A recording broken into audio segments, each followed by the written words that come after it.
बाप, बेटे और रूह पाक के नाम से। खुदावंद के ज़िंदा और जलाली कलाम में से आज हम पढ़ेंगे तकवीन बाब 39। यूसुफ पर झूठा इल्ज़ाम। और यूसुफ मिस्र में लाया गया और पूतीफर मिस्री ने, जो फ़िरौन का ख्वाजा सरा और उसके पहरेदारों का सरदार था, उसे इस्माइलियों के हाथ से जो उसे वहाँ से लाए थे मोल लिया। और खुदावंद यूसुफ के साथ था। बस वो इकबालमंद हुआ और अपने मिस्री आका के घर रहा करता था। उसके आका ने देखा कि खुदावंद उसके साथ है और कि खुदावंद उसके सब कामों में उसे कामयाब करता है। बस यूसुफ ने उसकी नज़र में मकबूलियत पाई और उसकी खिदमत करता रहा और उसने उसे अपने घर का मुख्तियार ठहरा कर सब कुछ जो उसका था उसके हाथ में सौंप दिया।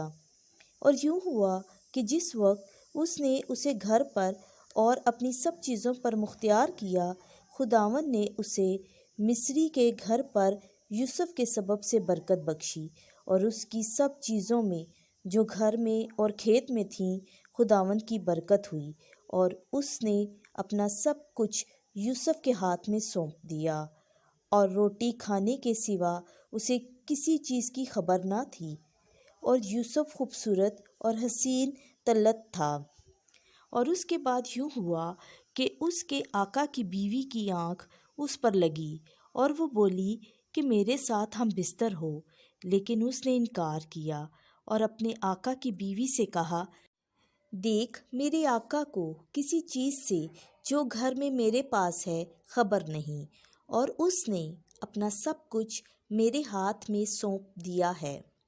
और उस घर में मुझ से कोई बड़ा नहीं और उसने सवाए तेरे, चूँकि तू उसकी बीवी है, कोई चीज़ मेरे इख्तियार से बाहर नहीं रखी।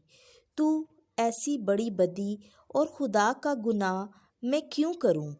और वो उसको रोज़ बरोज़ कहती थी, मगर उसने ना माना कि उसके साथ सोए ताकि उससे ज़ना करे।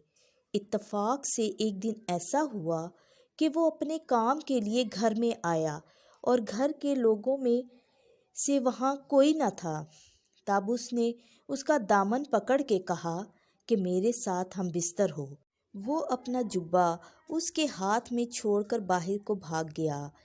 जब उसने देखा कि वो अपना जुब्बा मेरे हाथ में छोड़कर भाग गया, तो उसने अपने घर के लोगों को चिल्ला कर बुलाया और कहा, देखो वो कैसे इब्रानी को मेरे पास लाया कि वो हमसे खेल करे और अंदर आया कि मेरे साथ हम बिस्तर हो।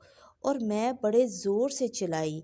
जब उसने सुना कि मैंने आवाज़ बुलंद की और चलाई, तो वो अपना जुब्बा मेरे हाथ में छोड़कर भाग गया। लिहाजा उसने उसका जुब्बा अपने पास रखा जब तक कि उसका आका घर में न आया। तब उसने वैसी ही बातें की उससे कहीं और कहा कि ये इब्रानी गुलाम जिसे तू हमारे पास लाया अंदर घुस आया कि मेरे साथ खेल करे। और ऐसा हुआ कि जब मैंने आवाज़ बुलंद की और चिल्ला उठी, तो वो अपना जुब्बा मेरे पास छोड़कर भाग गया। उस के आका ने ये बातें जो उसकी बीवी ने कहीं कि तेरे गुलाम ने मुझसे यूं किया सुनी, तो उसका गज़ब भड़का और यूसुफ के आका ने उसे पकड़वाया और उसे बादशाह के कैदियों के साथ कैद खाने में बंद करवाया। बस वो कैद खाने में रहा, लेकिन खुदावंद यूसुफ के साथ था। उसने उस पर रहम किया और कैद खाने के दरोगा को उस पर मेहरबान किया। और कैद खाने के दरोगा ने सब कैदियों को जो कैद में थे यूसुफ के हाथ में सौंपा और जो काम वहाँ किया जाता था उसका वो मुख्तियार हुआ। और कैद खाने का दरोगा किसी काम को जो उसके हाथ में था ना देखता था, इसलिए कि खुदावंद उसके साथ था और जो काम वो करता खुदावंद उसे कामयाबी बख्शता था। खुदावंद के ज़िंदा और जलाली कलाम का पढ़ा, सुना और समझा जाना हम सब के लिए बाइस बरकत हो। आमीन।